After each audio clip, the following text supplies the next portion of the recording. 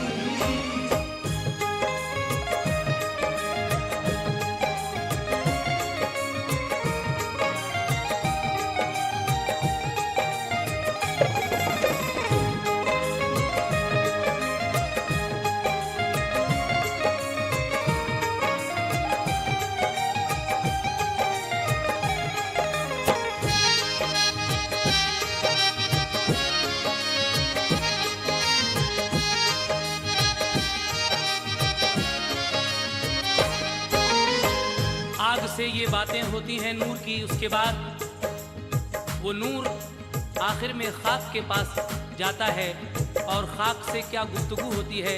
सामीन, ये बातें हज़रत जिब्रील अमीन और मेरे आका की उन बातों को पेश नज़र रखकर हो रही हैं। जिब्रील अमीन कहते हैं कि अल्लाह तबारक व तआला ने सबसे पहले मुझे पैदा फरमाया, लेकिन हुजूर कहते हैं कैसे। कहा जब मैं पैदा हुआ था तो सिर्फ एक सितारा चमकता था।